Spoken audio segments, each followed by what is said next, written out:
This is TWiT. So I'm actually going to be kicking off the show this week with my story of the week, and that is about a new player has entered the race, so to speak, because Anthropic, which makes the Claude AI, decided to essentially use, I would say, kind of a newer benchmark to test the capabilities of its AI model. And in doing so, we have been blessed by the introduction of Claude playing Pokémon Red on Twitch. So I want to start by kind of laying the groundwork here, because it's important to understand this isn't a case where we have a bunch of YouTube videos, right, of people playing Pokemon being uploaded into the system and saying, hey, watch, this is how people play this game. Here is the sort of game manual. Here are the in-game instructions for how to play. No, instead, what they've done is they have actually just dropped essentially Claude into a game and said, now learn how to play it and then play it. So there's no kind of prior understanding to how to play this game in ways that we've seen other AIs play games. Okay. This is kind of just like a, not crucible, but what is the fire? A trial by fire. There we go. A trial by fire situation.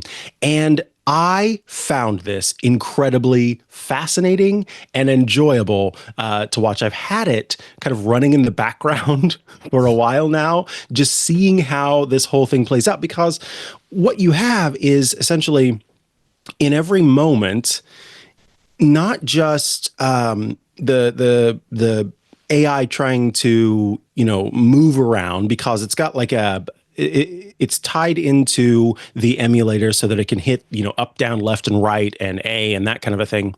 But what I found it fascinating almost is a way to think a little bit about how we think, and to see all of that play out, and to think about all of the things that we might think about in a given moment. Because there's one kind of quirk of this game in comparison to maybe some other games is typically many of your interactions in RPGs are going to involve walking up to something, be it a person or a door or a store or whatever, and hitting a button, the A button, the main button, to say, I want to talk to this person or I want to interact with this thing. One thing with Pokemon is that doors and certain other like entrances and exits only require just kind of moving once more toward it. So you get to the spot and then you move once more and then you can leave the space. And so you see the AI trying to figure out how to leave. And, I walked up to the door, I've pressed A, it's not letting me leave, finally learning how to do so. And then the thing has gotten stuck at different times. In fact, just recently, it got stuck somewhere and decided that this felt very human. Instead of trying to figure out what it needed to do to get out of its being stuck, it just decided that the game was broken. So it was like, hey, this isn't me, this is the game. And that is so human to me, which I've found very fascinating. But I don't know, I kind of wanted to talk to you first and foremost about maybe how much do you think a benchmark like this matters in the scheme of things, and also just if you had heard about this, and what are your thoughts on this, and then also, did you play Pokemon? Have you played Pokemon? I'd love to hear about that too. Yeah, so I'm just thinking of like when I was younger and playing like N64 or something, and you have all the cars lined up, and like half of them are computers, and then it's like you and your best friend who are playing, and so those computers, do you know what I mean? Like, and you're playing against, absolutely. So that's a little different exactly. than this. I think I always felt like those were a little too autonomous for my taste. Like they could beat you, and I was like, I don't want that. But I feel like maybe this is a little different because you're watching them play solo. Like it's kind of like another, I mean, I don't play video games anymore, but when I was younger, I used to make my sister watch me, or my sister would make me watch her. I don't know why. I don't know if anyone else did that, but it was like a thing we did together. And so this Yeah. is almost like you would sit and you would just watch the AI play, and maybe it's like entertainment because you're wondering what decisions it's making and like how stupid it is. I Is that was the goal? cheering. Let me Yeah. tell you, Okay. and all it had to do was get out of a store, and I was like, yes! From the other Oh room. my God. I had to apologize to my significant other. I was like, I'm sorry. I just got really excited because the AI made it out of the store. He's like, Wow, what? that's crazy experience. Yeah, it's almost like esports, but you're watching the player you're Like the watching most is the AI. basic. Yeah. Yeah. I mean, I wonder if that it'll wear off like the novelty or if this Mhm. signals like some new chapter in gaming. Um, I'm Hmm. not sure. What do you think? Yeah, so here's what I found myself as I was watching. My first initial thought was, is this thing, because the whole idea, right, with AI, when we talk about kind of the benefits of AI, we often look to sort of medical and health stuff, right? We say if where humans can have the knowledge and the scope of what's in front of them, we can feed this person's symptoms right into the AI, and the AI has had the time because it has the processing power to also look at a bajillion other cases that exist that have been published, and then use all of that to Dr. House the situation into figuring out what that person has. And Right. so I found myself, and I was looking at the chat too, and seeing some other people being like, are we going to see it galaxy brain this game and figure out how to, play the game in a way that maybe a person had never thought of, that it's a Mm. technique that the person never thought of? Because one of the things that caught me off guard, I'm very much, when I play a game, and I don't do that very often, but if I am playing a game, it tends to be like an RPG, a game where you go around and you collect things and you build up your levels, that kind of a thing. And so I'm a resource hog. Like, I'm holding on to the money for as long as I can. I'm going around and finding objects instead of buying them. And one of the first goals that this thing had was to go buy Pokeballs. And I'm going, is this something I should have thought of? It goes in and it bought 15 Pokeballs, which was like almost all of the money that it had. And many of us are sitting there in the chat being like, okay, is this a strategy that, we should be thinking, maybe this is the way to do it? And despite buying all of those, then it goes out and it starts to try to catch Pokemon, but it hasn't quite learned yet how you have to kind of go between attacking pretty hard and not pretty hard, because if the Pokemon faints, you can't catch it anymore. And so it has to kind of like revise its technique on lowering defenses and attacking and then not doing too much. And so it's got all these Pokeballs, but it's basically progressing through the game with just one Pokemon and very little money. And you're just going, is this the way to do it? And we've been, you know what I mean? That, I think, is what Cool. this potentially opens up, is seeing it play through games and wondering if it's just kind of bumbling along, sort of like sometimes a person, I think we even actually talked about this. We might have skills that we don't realize we have, and you just stumble across something and you're like, oh, wow, I'm actually good at this. Hmm. But you don't have the context or anything like that. And maybe that's why you end up being good at it, because there's not all of this preconceived notion.